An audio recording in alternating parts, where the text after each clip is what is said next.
This is Heartland Football Friday. And hi, everyone. It's a very special district championship night of Heartland Football Friday, including our game of the week, one that may go down as one of the greatest comebacks in the Heartland. Let's head out to Todd Taminia in Jackson. They're hosting Vianney for the Class 5 district championship. Todd, take it away. Come on, let's make some noise for our defense. What do you say? Todd, I am in shock right now. There is 36 seconds left in this game. Jackson is up 39-35 at halftime. At halftime, the score was 35-3. I'm going to roll these highlights here in a second, but I'm going to tell you what, it is not going to do justice to how good of a game this is. The Jackson Indians do it right. They get the smoke, and the Griffins get the entrance through the fans. First possession, Dante Vandeman throws a dart to Ben Maudie for a nice game. This drive would lead to this. A field goal for Ty Crowden. The Indians up early, 3-0. And then they make this nice play on defense, forcing Vianney freshman Caleb Krull to fumble the rock, and they pounce on it. That drive would stall, and then the freshman would make them pay with this bomb to senior Nolan Schneider for a Griffins touchdown after some nice moves down the sideline. That was just the beginning for these two. The number 1 seed Indians would not give in. Vandeman finds Crowden and shows he's got hands to go with that boot.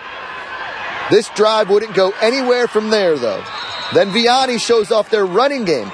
Devin Marty takes the handoff and follows the big boys into the end zone. Vianney's offense clicking on all cylinders in the district finals.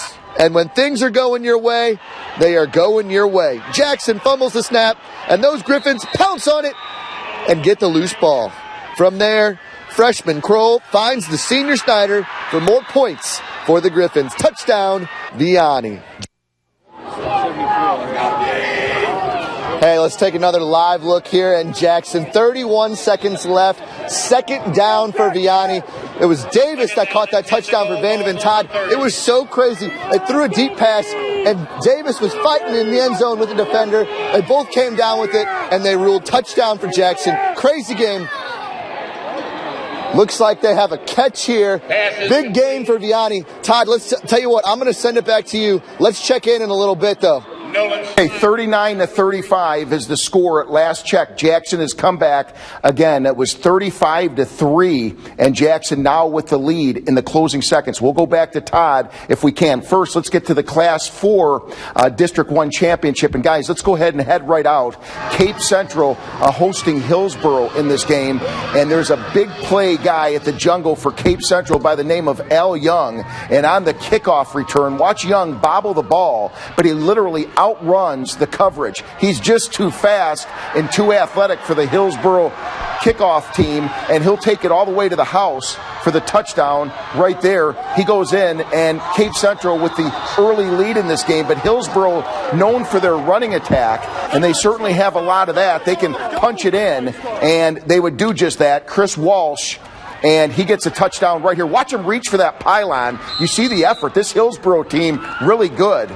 Cape Central also, Peyton Montgomery, of course, for the Tigers. He can do it all. They got him. Remember, he used to be at Chaffee. This one to Al Young, who drags ball carriers about 15 yards with him. Look at the effort. That guy is some kind of talent before he finally goes down. Then Brayon Owens would be the guy who would punch one in for Cape Central. He'll get this one in right there, and the Tigers would go ahead and get the win. Put it up on the board for us, guys. 42-35. Nathan Norman on the effort. This team's hungry.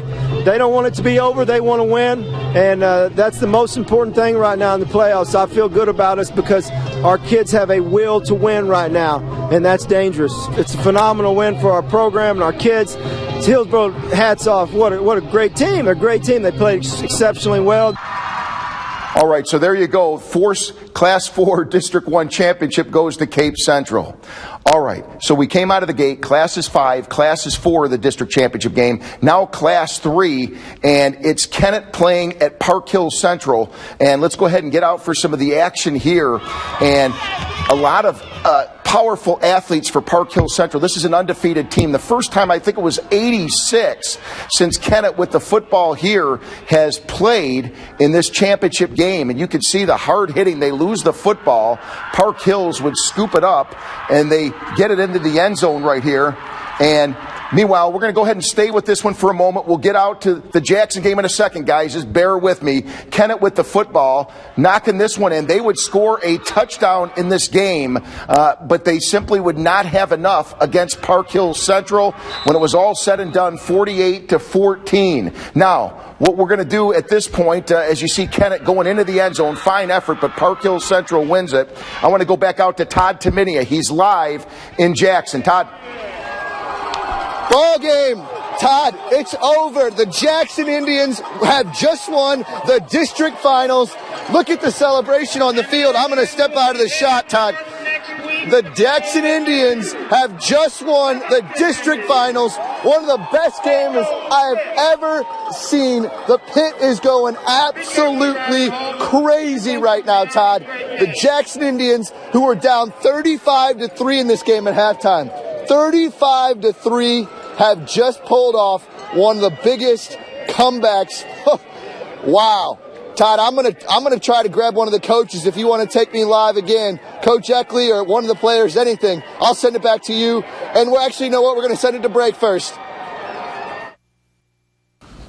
And welcome back, everybody. Again, everybody's talking about this 39-35 win from Jackson. They were down 35-3 to Vianney and came back and wins the Class 5 District 1 championship. We'll try to go back out to Todd Taminia for a live interview. I'm talking too fast. So here we go. Why not? It's a crazy night. The Green Wave of Malden, unbeaten, and really they have been dominating teams. Tonight, Caruthersville, as we talk about the Class 2 District 1 playoffs out there. And this Malden team is really something special out there, no question about that, and there's a lot of reasons for it, but you got to figure Caruthersville's been in this situation a lot of times as well. They're a playoff tested team. They play good defense, and Daniel Fugate, Tigers looking maybe to try to pull a little bit of an upset here.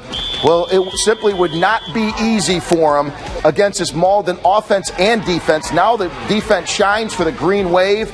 They take over deep in the territory. They would get the football, and that was big trouble for Caruthersville because Nick Thompson pounds this one up the middle, and then Draymond, he could really play. Draymond Robinson, watch what he does. He's in for the touchdown, and this is a win for Malden, 61-16. Now, a side note to the story, multiple media reports out there that there was a fight in this game, players ejected, Caruthersville may have left early before under a minute to go. There's just a lot of stuff out there, but that's what's going on right now. We'll try to clear that for you over the weekend as time goes.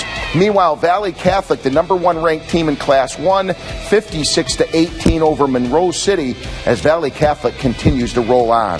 Hey, round 2 of the Illinois playoffs resumes tomorrow. Let's go ahead and take a look at the matchups. And we'll go ahead and begin with Class 2. Chester is at Johnston City. Also in Class 3, Mount Carmel plays at Nashville. In Class 4, Carterville travels to Roxana. Heron is at Belleville Althoff Catholic. Class 5, Marion, they play at a powerhouse, Springfield Sacred Heart Griffin. And Todd Taminia will have those highlights for you. Now we turn to the Ohio Valley Conference Women's Tournament. And we're going to show you at least the Southeast Missouri State game is the one we'll focus on. The second semifinal, SIU Edwardsville won the first. The Red Hawks playing Jacksonville State, and they had some great opportunities to win this game. If they win this, they would play in the championship game on Sunday at Houck Stadium, but you just kind of see what's happening. Those shots just not going in, and look at this one, just barely off the mark. Jacksonville State, on the other hand, they would capitalize and they would get the win 1-0 that eliminates Southeast Missouri State. So it's Jacksonville State and SIU Edwardsville at 1 o'clock Sunday at Houck Stadium. Now, a pair of Missouri high school soccer teams will try to advance, and I'm here to say congratulations to both Perryville and Saxony Lutheran. Saxony Lutheran will play in Class 1, Perryville in Class 2 tomorrow, and we'll have the coverage for you. We'll have highlights and scores, and hey guys, good luck to you, and hope you can make it to that Final Four. All right, certainly a big weekend ahead for the Jackson Cross Country team. We'll show you the boys and girls teams as they would depart actually today for Jefferson City. Now this This morning is when they did this. They had a send-off for both teams as they go to state for the first time since 1988. Talking about together, both the boys and the girls. They're excited. Well, this is my third time going to state individually, but this is the first time that we've made it as a team for the guys in like 20 years. Get out. And so, after. whenever I found out at sectionals that we got 4th place and we're making it on as a team, I got really excited. It's going to be awesome. We were really excited doing the double district champs and then being able to both make it a state. So kind of pressure. All right, good luck. Hope you folks do well tomorrow out there with the run. And, hey, run an extra mile for me while you're at it. Meanwhile, good luck to Pinckneyville, also in the state cross-country meet. We're going to take a timeout. Come right back. Hey, we are back out here live with the Jackson Indians have just pulled off, I have just learned, Brendan, you'll appreciate this, the biggest comeback win in school history. You did it in the district final. How does that sound? That was awesome. That was one of the best games I ever experienced. Just all around a great effort. We never quit. Never quit. We went into the locker room at halftime down. We never quit. And I love that team right there. I'd do anything for that team. I noticed this win definitely means a lot to you. One of the coaches recognized you as the guy on the sidelines that never gave up. You guys were down 35-3 at half. Yeah. What happened? Courage, heart. We put it up to God, and God help us out. Team effort. Tell me what makes this team so special. I have to ask you that question when you come back 35-3. A brotherhood. That's what makes it special. And then your teammate. I have to ask you about the play in the end zone, fighting for that ball. I mean, it looked like they came down with it together. Tell me what you saw. I saw Dante throw it up. I was praying in my heart that Dominique going to come up and catch the ball. Thank God he did. Thank God he wrestled for the ball. Thank God for this W. Can I ask you real quick about the atmosphere here at the pit? Oh, it's awesome. One of the best atmosphere around. A lot of fans, tradition fans here coming back. It's awesome. You said it. Todd, this has to go down as one of the best district finals, well, I'll say that I've ever seen, but that we've certainly covered here on Heartland Football Friday. Adios. See you next week.